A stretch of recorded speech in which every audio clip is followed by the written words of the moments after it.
байцгаана уу? Хамборгцоо YouTube channel маань тавтай маруул би Мишелэн. Өнөөдөр та бүхэндээ TOEFL IBT шалгалтанд хэрхэн бэлдэх талаар зөвлөгөө мэдээлэл хүргэх гэж байна. За тэгэхээр өмнөх дугаарууд дээр би Америк нэгдсэн улсын шилдэг ихтэй сургуульд хэрхэн өргөдлөө явуулах, за мөн ACT шалгалтын тухай ярьсан байгаа. Өнөөдрийн эпизодороо би та бүхэнд TOEFL IBT шалгалтанд хэрхэн бэлдэх талаар хүргэх гэж байна. За тэгэхээр TOEFL-ын шалгалт нь ерөнхийдөө бол хоёр янз байдаг. Paper based болон TOEFL IBT гэж байдаг. За хоорондоо ямар ялгаатай вэ гэхээр TOEFL paper based гэдэг маань болохоор цаасан дээр хийж өгдөг байгаа. За харин TOEFL IBT гэдэг маань болохоор компьютер дээр авдаг шалгалт байгаа. За TOEFL IBT шалгалтын тухай дотроо 4 хэсэгтэй байдаг. Reading, listening, speaking, writing. За reading гэдэг маань мэдээж уншлага гэсэн. За уншлага маань ерөөхдөө бол нийтдээ 3-4 passage буюу одоо ихтер ажилладаг. За тэгээд минут нь болохоор 54-өөс 72 минутын хооронд үргэлжилдэг. За тэгээд passage маань ямар төрлийн passage ирдэг вэ гэхээр science буюу шинжлэх ухааны, за history буюу түүхийн зэрэг олон төрлийн passage-ууд хүрэлцэн ирдэг байгаа. За тэгээд өмнө ярьсан ACT буюу Америкийн Яшин шалгалтаас өөр нь юу вэ гэхээр надад TOEFL-ийн reading бол хамаагүй амархан санагдсан. За тэгээд нөгөө essential words for TOEFL буюу TOEFL-ыг өгөхөд хэрэгтэй өгнүүд байдаг. За тэр 400 үгийг цээжилсэн тохиолдолд reading бол үнэхээр их амархан санагдсан байгаа. За тэгээд listening буюу сонсох чадварыг шалгаж байгаа энэ хэсэг маань болохоор ерөөхдөө 41-ээс 59 минутын хооронд үргэлжилдэг. Дотроо болохоор 2-3 conversation лекцүүдийг сонсдог байгаа. За speaking болохоор ярих чадвар. За ярих чадвар маань болохоор дотроо хоёр хэсэгт хуваагддаг. Independent болон integrated. За юу гэсэн үг вэ гэхээр independent гэдэг маань болохоор чи өөрийнхөө талаар ярьж өгнө гэсэн компьютертай. Жишээлбэл надад ямар асуулт ирж ирсэн бэ гэхээр чи ямар нэгэн зүйлийг багтаа хийж чаддгүй байгаад одоо хийж чаддаг болсон зүйл чи юу вэ гэсэн асуулт ирж ирсэн. За би тэрэнд хэрхэн хариулж ирсэн бэ гэхээр би багтаа одоо хүний өмнө гараад ярьж чадахгүйсэн. Тэгээд би public speaking-ийн club-д яваад өөрийнхөө ярих чадварыг сайжруулсан гэж хэлж исэн байгаа. За тэгээд integrated гэдэг хэсэг маань яадаг вэ гэхээр чи нэг аудио сонсоод за тэр нь болохоор нөгөө их сургуулийн орчинд байсан хүний хоорондын харилцан яриа байж болно. Тэрнийг сонсоод ойлгосон зүйлээ speaking-ээр дамжуулж ярьдаг байгаа. За тэгэхээр миний бодлоор хамгийн их бэлдэх хэрэгтэй хэсэг бол speaking юм шиг санагдсан. За тэгээ бүгдийг ярьж дурсан дараа нэг бүрчлэг хэрхэн бэлтгэхин зааж өгье. За writing хэсэг бол мэдээж бичих хэсэг. За бичих хэсэг маань бас speaking-тэй адилхан. Independent болон integrated гэсэн хоёр хэсэгт хуваагддаг. За independent нь болохоор бас л адилхан чи өөрийнхөө талаар бичнэ гэсэн. За жишээлбэл надад ямар сэдв орж ирж байсан бэ гэхээр за чиний бодлоор хүүхдүүд ээж автагаа хичээлээ хамт хийсэн дээрүү эсвэл сакс волейбол тоглоод цагийг арай чөлөөтэй өнгөрсөн дээрүү гэсэн сэдв орж ирж ирсэн. За integrate дээр болохоор чи ямар нэгэн зүйлийг одоо сонсоод лекц ч юм уу зүйлийг сонсоод уншаад тэгээ хооронд нь харьцуулт хийж бичдэг гэсэн. Тэгэхээр integrated нь бол жоохон хэцүү гэж ойлгож байна. За IELTS шалгалтнаас юу нөөрвө гэхээр IELTS дээр бол графиктай ажилладаг. За TOEFL дээр бол хараахан тийм юм миний надад дээр л тохиолдож байгаагүй. За тэгээд IELTS дээр бол дандаа хүнтэй харьцаж шалгалтаа өгдөг. Бол TOEFL дээр компьютертэй харьцдаг. За IELTS дээр бол reading гэж болохоор paper based байдаг бол TOEFL бол computer based байдаг байгаа. Тийм учраас хэрвээ та бүхэн маань олон цагаар хичээлийг хийж сууж чаддаг бол TOEFL-ыг сонгоорой гэж зөвлөе. Харин арай илүү хүнтэй харилцах дуртай, олон цагаар сууж чаддгүй бол IELTS-ыг сонгоорой гэж зөвлөмөр байна. IELTS бол TOEFL-аас хамаагүй бага цагтай байдаг. За дээрэс нь бүтэн нэг өдөрт бүх шалгалтын хэсгүүдээ бөөнөр нөхгүй бас speaking нь өөр өдөр тавигдах боломжтой гэдэг учраас бас та бүхэн бэлдэх жоохон ч гэсэн цаг гарах бах. Миний хувьд бол би ямар нэгэн зүйлийг газ эхлүүлээд газ дуусгах дуртай учраас надад TOEFL илүү амар санагцсан. За тэгээд би 2018 оны 3 сарын 24-нд болохоор TOEFL өгч ирсэн. За энэ үеэс хойш бол TOEFL хамаагүй өөрчлөгдсөн байлээ. Тэгэхээр TOEFL маань арай илүү богино хугацаатай болсон гэсэн байгаа. За тэгээд TOEFL-ийн шалгалтын хувьд бол би 120 оноос 103 оноо авч исэн. За тэгээд 103 оноо авахдаа ямар хэсгүүдээ хэдэн оноо авсан бэ гэвэл reading дээр 25, за listening дээр бас listener дээр 29, за тэгээд speaking дээр 24, writing дээр 25 авч исэн. Тэгээд харах юм бол надад хамгийн хэцүү санагдсан хэсэг бол мэдээж speaking байсан. Яа тэгэхээр бид нэр одоо native хүмүүс биш те.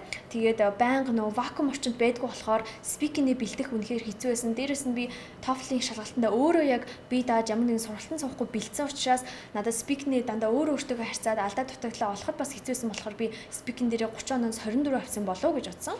За тэгээд дараагийн хэцүү хэсэг нь болохоор writing байсан. Ягаад тэгэхээр бас л адилхан нөгөө grammar юун дээр алж байгаагаа мэдэхгүй шүү дээ. Гэхдээ нөгөө сургуулийн багш нарт өөрийнхөө бичсэн эсээг явуулаад тухай бүртэн засвар аваад гэсэн болохоор арай харьцангуй гайгүй байсан гэж хэлж болно. За хамгийн амархан хэсэг бол listening байсан. Ягаад гэхээр би за одоо энэ бол хамгийн чухал хэсэг шүү. Та бүхэн анхаарал хандуулаарай. Ягаад гэхээр би энэ TOEFL IB-ийн шалгалтанда jang.com гэдэг одоо энэ хажууд гарч байгаа вебсайтаас бэлдсэн. За энэ бол хятад вебсайт. За энэ хятад вебсайтанд өмнөх TOEFL-ийн маш олон их сурвалжууд, шалгалтууд байдаг. Та бүхэн ороод өөрийнхөө дуртай хэсгээ бэлдээд тэгээд 30 оноос хэд авсан хүртэл гарч ирдэг. Тийм амар байдаг байгаа. Тийм учраас би listening-гээ байнга jang.com-аас бэлдсээр агаад listening-д 29 оноо авсан бол гэж боддог. За reading-ийн хувьд бол бас л jang.com-аас бэлдсэн. За тэгээд ингээд passage дээр үгээ ингээд ажиллаад тэнгуү шууд чиний оноочоо гарч ирдэг болох нь надад үнэхээр амар санагдсан байгаа. За reading бэлдэж байгаа хүмүүст юу гэж хэлмээр байна вэ гэхээр үгээ сайн цээжлээрэ гэж хэлмээр байна. За тэгээд би ер нь бол одоо яг давхар англи хэлийг хэрхэн сайжруулах талаар зөвлөгөө өгье гэж бодлоо. Англи хэлээ ерөөдөө би яг өөрийнхөө хувьд яаж сайжруулсан бэ гэхээр ямар ч гэсэн би эхлээд бага ангидаа дунд ангидаа хэлний сургалтаа сурдаг байсан ч гэсэн өөрөө хувьдаа кино үзэж сайжруулсан. За кинодоо би солонгос кино их үздэг байсан. Солонгос киног солонгос хэлээр нь англи сабтайтлтай үздэг байсан. За тэгээд тухай бүрт нь ингээд мэдгүй гарах юм бол би шууд dictionary буюу тойл бичгээс хайгаад тэр үгээ ингээд чэйжилчдэг байсан. За тэгээ хажуугаар нь би одоо солонгос хэл сурж байгаа болохоор солонгос хэлийг сурах гэсэн надад үнэхээр их тустай юм шиг санагдсан. Тэгээд хүн чинь нөгөө дургуун юмаа хийх гэхээр хөдөлгөө шүү дээ. Тийм учраас өөрийнхөө дуртай юмдаа нийцүүлж дуртай юмаа өөрийнхөө хөдлөгч хүч болоод бэлдвэл үнэхээр амархан юм шиг санагдсан шүү. Тэгээд нэг сони юм хэлэхэд би Goblin гэдэг кинон дээрээс нэг үг сурсан. Тэгээд Goblin киноноос сурсан үг маань яг миний TOEFL дээр орж ирсэн. Энэ үгийн утга юу байсан бэ гэж асуусан. Тэгээд тэр үед би бүр үнэхээр их баярлж байсан. За би үнэхээр солонгос кино үзэнгээ цагийг үрж байгаа ч гэсэн юм шиг хэрнээ TOEFL-д үнэхээр сайн бэлдэж чадсан юм байна гэж бодсон. За тэгээд тухайн өдөр би өөрийнхөө TOEFL-ийн тиктэй тэгээд эрдэнэ үнэлгээгээ авчиад үзүүлдэг. За энэ дээр та бүхэнд нэг юм анхааруулж хэлэхэд хүмүүс их хвчлэн нөгөө бүртгүүлэхдээ их хайн ханд юм шиг санагдсан нэрээ ч юм уу торсон ансаад буруу бичих ч юм уу те.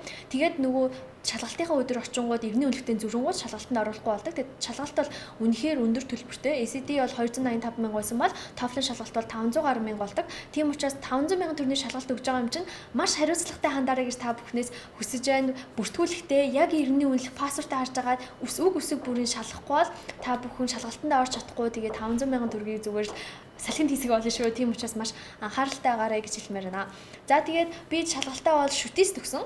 За шүтээсийн англи хэлний тэнхимд очиод өгөхөд бол шүтээс л надад хамгийн их таалагдсан.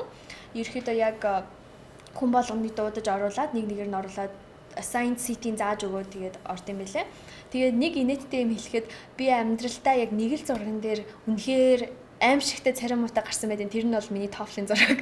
Тэгээ хүмүүс TOEFL-ийнхаа оноог үзүүлэхээр өөрөө бүр айгүй хичдэг. Яа тэгэхээр айгүй аимшигтай гарсан байдیں۔ Тэгээ хэрэг та бүхэн миний муухай гарсан зургийг хармаар байвал миний Instagram-ыг дагаарай. Тэгээ та бүхэн сонирхолтой хах гэж одоод би Instagram-да яг 24 цагийн дотор нэг удаа story дий заяа.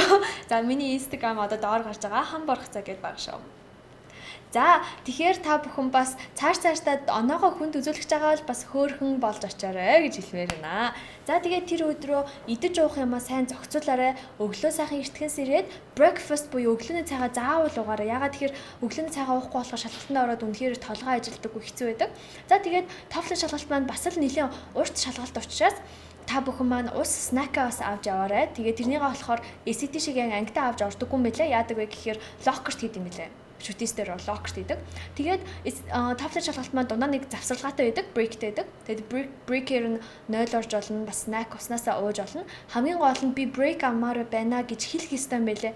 Миний хувьд ямар сонин юм болсон бэ гэхээр би бүх хүмүүсээс түрэглээд reading listening дуусгацсан байхгүй юу. Тэгээд нөгөө хүмүүс дуусаагүй гэсэн. Тэгээд за одоо та завсарлага олж болно гэхээр он заа гэж би ингээд суугаад завсарлагаа дуусгах хүлээгээд хэлсэн байхгүй юу. Тэгсэн чинь миний шалгалт цааш нь явдгүй. Цаг нь дууссан шнэ. Тэгээд би нөгөө шалгагч шүүгчд дуудаад ахаа энэ одоо ингэчлээ гэсэн чинь өө чи яаж байгаа юм бэ? Break авсан гэдгийг хэлэхгүй бол наа чинь ингэж тэгээд тэгээд бүр миний шалгалтнаас гараа дахиж ороод нэг амар сони болж ирсэн. Тийм учраас та бүхэн тэрэн дээр бас анхаарлаа хандуулаарай гэж хүсэж байна. За тэгээд хүмүүсээс сонссон нэг айхтар зөвлөгөө нөгөө нууц гэх юм бол юу гэхээр speaking бол түрүүн хэцүү гэж хэлсэн шүү дээ. Та бүхэн reading listening хоёроо яг цагтаа багтааж хийгээд удаан сайхан уншаад сонсоод бүх асуултанд хариулж агаад хүмүүс чамаас төрүүлээд speaking-гээ хийнгүүт speaking-ийн сэдвээс сосороо гэж хэлжсэн надаа. Гэтэ би бол тэгж чадаагүй яа тэгэхээр би үнэхээр бүгднийг яарад хийцэн болохоор бусад бүх хүмүүсээс төрүүлээд speaking хийгээд writing хийгээд хамгийн түрүүнд гарсан би бараг цагийн өмнө шалгалтаа дуусчихсан байсан. Тэгээд бусад хүмүүс дөнгөж speaking дээр явж хат би writing хийгээд дуусчихсан шалгалт дуусчихсан мэт надад бас их сонин санаад мэдрэмж төрсэн муу авцсан юм шиг санагдаад тэгэл тэр өдрийн мэдрэмж бол бас л их сонин байт юм лээ. Тэгээ гарсны дараа би өөрийнхөө алдсан мэдгүй байсан зүйлүүдээ Google-ээс хайж үзээ. Тэгээ алдсан мэдхээр бас ингээл хэцүү болдог. За тэгээд TOEFL оноо бол 14 хоногийн дараа гардаг. ETS гэдэг тэр бүртгүүлсэн вебсайтаар ороод өөрийнхөө оноог хараад за тэгэнгүүт ерөөхдөө нэг section бүр чинь 30 оноотойгоо ихээр 120 ононоос хэдэн оноо авсан хардаг байх боломжтой. Тэгээд би 103 оноо авсандаа маш их баярлсан. Яагаад тэгэхээр Америкт Ivy League, Harvard, Stanford Yale үргэлжлээ болохын тулд хамгийн дээд 100 оноотой авах хэрэгтэйсэн. Тэгээд 103 оноо авчаад үнэхээр баярлаад бараг ойрлж хаших нь холгүй байсан. За тэгээ оноогоо авсны дараа хэрхэн сургууль руугаа явуулах вэ гэдэг асуулт гарч ирж байгаа. За тэгэхээр Cent Scores гэдэг хэсэг рүү ороод нэг сургууль руу оноогоо явуулахад $20 байдаг. Бас их өндөр үнэтэй. Тэгэхээр чи 10 сургууль руу явуулаа гэж бодоход $200 төлж явуулнаа гэсэн. Тийм болохоор ер нь бол ихтэй сургуульд ялангуяа гадаад руу өргөдлөө явуулах гэж байгаа бол санхүүгийн гарч болох зардлуудаа бүгдийг тооцоод ээж аавдаа сайн хэлээд эртнээс сануулж исэн дээр юм бэлээ гэж би бас зөвлөмөр байна. За тэгээд энэ бүх ярьсан зүйлүүдээ бүгдийг нэгтгээд хэлэхэд TOEFL IBT шалгалт бол компьютер дээр авагддаг. За тэгээд 120 оноотой.